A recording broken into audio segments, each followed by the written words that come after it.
Hello, viewers. Today is August 16th, 2024. I'm here to continue my discussion about the US presidential elections 2024. So today I would like to discuss about the news cycle in the last 36 hours.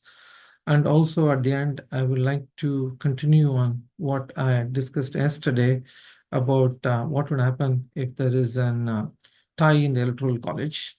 So I would like to add one more point to that discussion on what would happen in the Senate if there is a tie in the Electoral College. I will do that at the end of this program.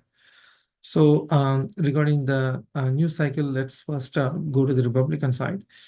And in the Republican side, Trump actually made some comments about the Presidential Medal of Freedom versus Congressional Medal of Honor. He was doing some comparison.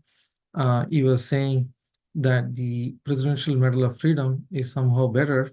The Presidential Medal of Freedom is actually given to civilians, and he was somehow suggesting that it is better than the Congressional Medal of Honor, which is normally given to servicemen and women.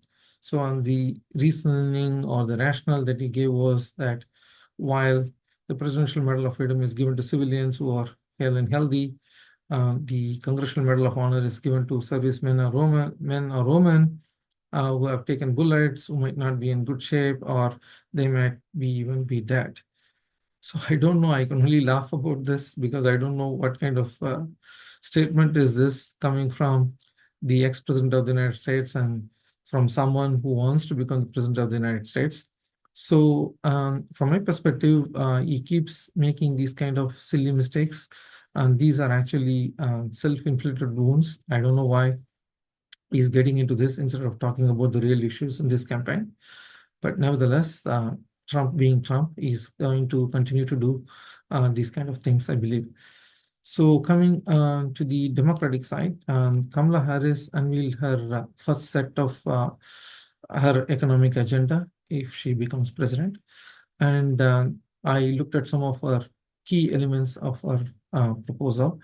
In fact, she even called for what she would want to build something called an opportunity economy, and some of the features of key features of that program is first on the child tax credit area. She would like to restore the $3,600 tax credit, child tax credit. Currently is at 2,000. Democrats have been trying to increase that to 3,600 for the past few months, but the Republican Congress has not agreed to it. So Kamala Harris is calling for that. And then she also called for a new child tax credit for parents who have a newborn. And she said that she would like to give a $6,000 tax credit for the first year after the child birth for middle class and low income families.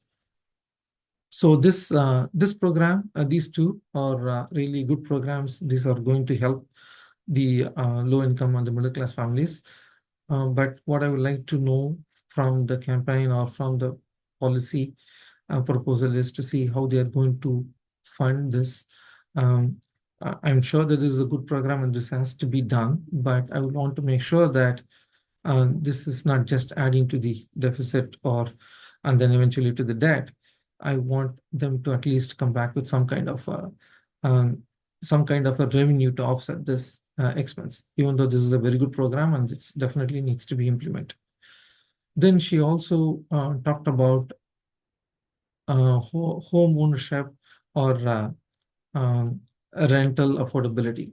So in terms of home ownership, she was talking about giving a $25,000 assistance for first-time home buyers. And then she also talked about giving some tax incentives for builders to build starter homes.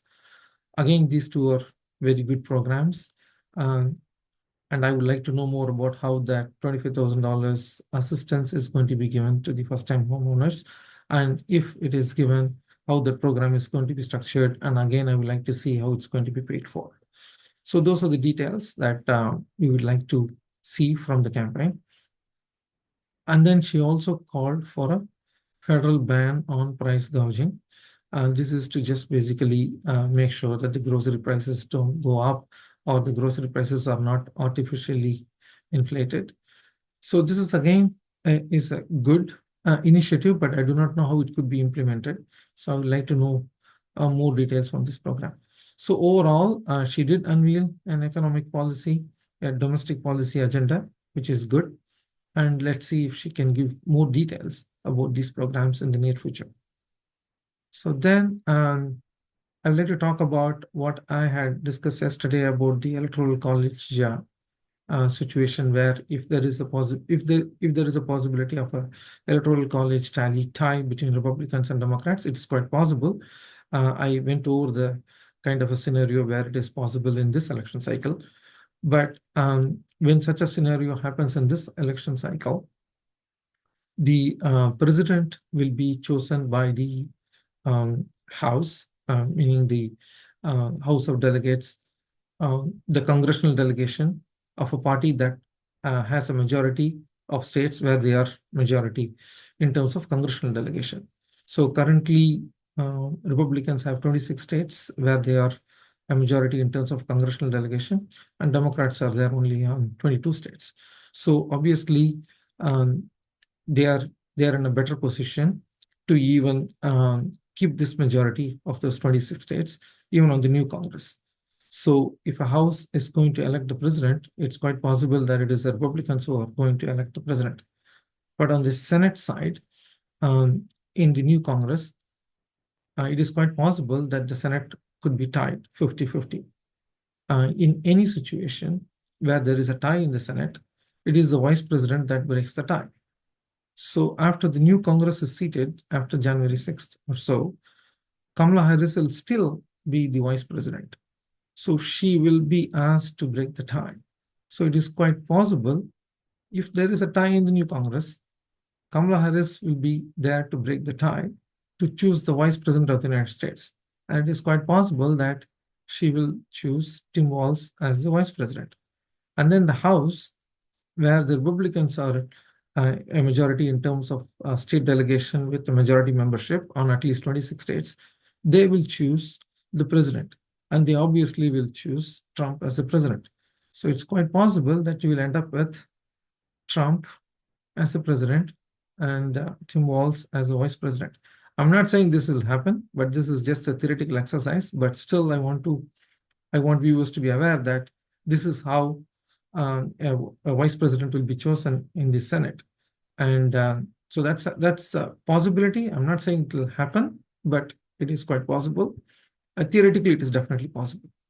And that's it from me today. I will come back with a different episode tomorrow. Till then, take care.